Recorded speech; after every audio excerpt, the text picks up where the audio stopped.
Hello friends, ಎಲ್ಲರಿಗೂ ನಮಸ್ಕಾರ. Golden spoon ಕಿಚನ್ಗೆ ಸ್ವಾಗತ. ನಾವಿವತ್ತು ಯಾವ ಥರ ಸಿಂಪಲ್ ಆ್ಯಂಡ್ ಟೇಸ್ಟಿಯಾಗಿ ಮೊಟ್ಟೆ ಸಾಂಬಾರು ಮಾಡೋದಂತ ನೋಡೋಣ.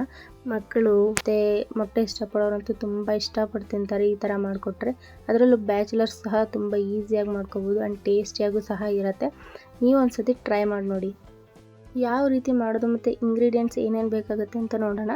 ಇಲ್ಲಿ ನಾನೊಂದು 2 ಮೀಡಿಯಮ್ ಸೈಜ್ ಈರುಳ್ಳಿ ಥರ ದಪ್ಪದಾಗಿ ಕಟ್ ಮಾಡಿಟ್ಕೊಂಡಿದ್ದೀನಿ.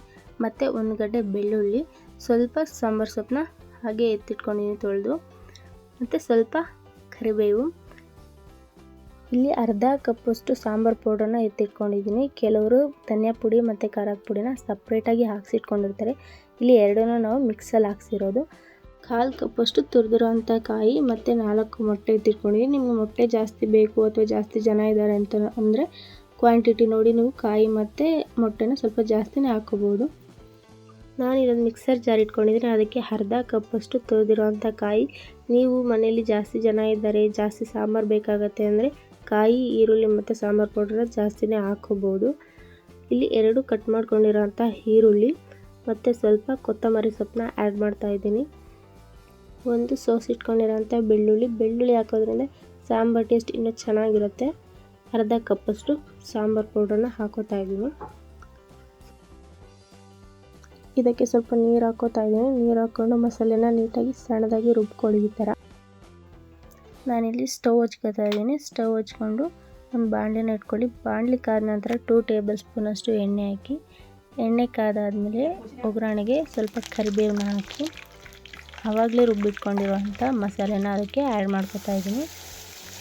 ನೋಡಿ, ಆ್ಯಡ್ ಮಾಡಬೇಕಾದ್ರೆ ಹುಷಾರಾಗಿ ಹಾಕಬೇಕು, ಏಕೆಂದರೆ ಎಣ್ಣೆ ಸಿಡಿಯುತ್ತೆ.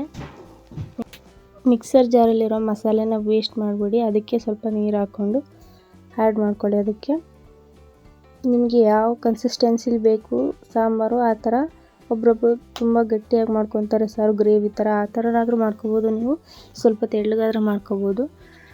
ನೋಡಿ, ಈ ಥರ ನೀಟಾಗಿ ಮಿಕ್ಸ್ ಮಾಡ್ಕೊಳ್ಳಿ ಅದನ್ನು. ನೀವೇನಾದರೂ ಧನಿಯಾ ಪುಡಿ ಮತ್ತು ಖಾರದ ಪುಡಿ ಸಪ್ರೇಟಾಗಿ ಆಡಿಸ್ಕೊಂಡಿದ್ರೆ ಮಸಾಲೆ ಆಡಿಸ್ಬೇಕಾದ್ರೆ 2 ಸ್ಪೂನ್ ಧನಿಯಾ ಪುಡಿಗೆ 1 ಸ್ಪೂನ್ ಖಾರದ ಪುಡಿ ಈ ಥರ ನೀವು ಅಳತೆಯಲ್ಲಿ ಹಾಕಬೇಕಾಗುತ್ತೆ. ನಾವು ಸಾಂಬಾರನ್ನ ಚೆನ್ನಾಗಿ ಕುದಿಸ್ಕೋಬೇಕು. ನೋಡಿ, ಸಾರು ಅಲ್ಲೇ ಕುದಿಯೋಕ್ಕೆ ಸ್ಟಾರ್ಟ್ ಆಗಿದೆ. ಸಾಂಬಾರು ಕುದಿಬೇಕಾದ್ರೆ ನಾನು ರುಚಿಗೆ ತಕ್ಕಷ್ಟು ಉಪ್ಪನ್ನ ಹಾಕ್ತಾಯಿದ್ದೀನಿ. ಇದಕ್ಕೆ 2 ಆಪ್ಷನಲ್ ಆಗು ಮಾಡ್ಬೋದು. ಮೊಟ್ಟೆನ ಬೇಯಿಸಿ ಸಹ ಹಾಕ್ತಾರೆ ಇದಕ್ಕೆ. ನಾನಿಲ್ಲಿ ಮೊಟ್ಟೆನ ಡೈರೆಕ್ಟಾಗಿ ಹೊಡೆದು ಹಾಕೋತಾ ಇದ್ದೀನಿ. ನೋಡಿ, ಈಗ ಒಂದು 2 ರಿಂದ 3 ನಿಮಿಷ ನೀಟಾಗಿ ಸಾಂಬಾರನ್ನ ಕುದಿಸ್ಕೊಳ್ಳೋಣ.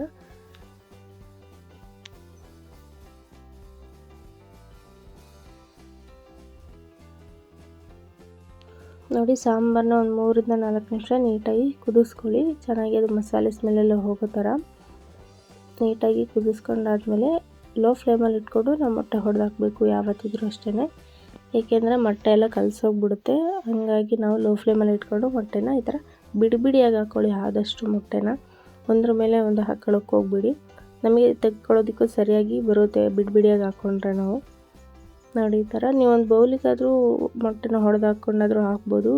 ಬೈ ಚಾನ್ಸ್ ಮಿಸ್ಸಾಗಿ ಸಿಪ್ಪೆ ಏನಾದರೂ ಸಾಂಬಾರು ಒಳಗಡೆ ಬಿದ್ದರೆ ಅದನ್ನ ಎತ್ತೋದಕ್ಕೆ ಆಗಲ್ವಲ್ಲ, ಸೊ ಹಾಗಾಗಿ ಬೌಲ್ಗಾದರೂ ಮೊಟ್ಟೆ ಹೊಡೆದು ಹಾಕ್ಕೊಂಡು ಹಾಕ್ಕೋಬೋದು.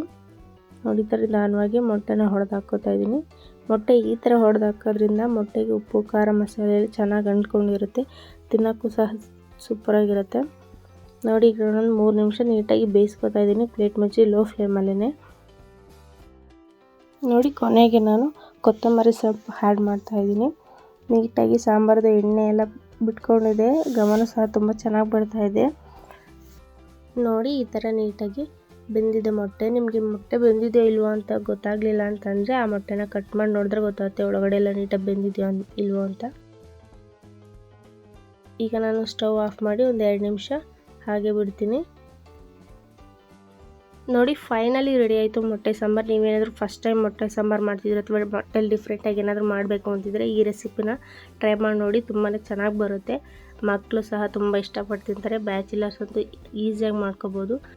ಅದರಲ್ಲೂ ಪೂರಿ, ಚಪಾತಿ, ಪರೋಟಗಂತೂ ತುಂಬಾ ಚೆನ್ನಾಗಿರುತ್ತೆ. ನೀವು ಒಂದ್ಸತಿ ಮನೇಲಿ ಟ್ರೈ ಮಾಡಿ ನೋಡಿ. ಹೇಗಿತ್ತು ಅಂತ ಕಮೆಂಟಲ್ಲಿ ತಿಳಿಸಿ. ಇಷ್ಟ ಆಗಿದ್ರೆ ಲೈಕ್ ಮಾಡಿ. ಇದೇ ಥರ ಮೋರ್ ಕುಕಿಂಗ್ ವೀಡಿಯೋಸ್ಗೋಸ್ಕರ ಸಬ್ಸ್ಕ್ರೈಬ್ ಆಗಿ ಆ್ಯಂಡ್ ಸ್ಟೇ ಹೆಲ್ದಿ.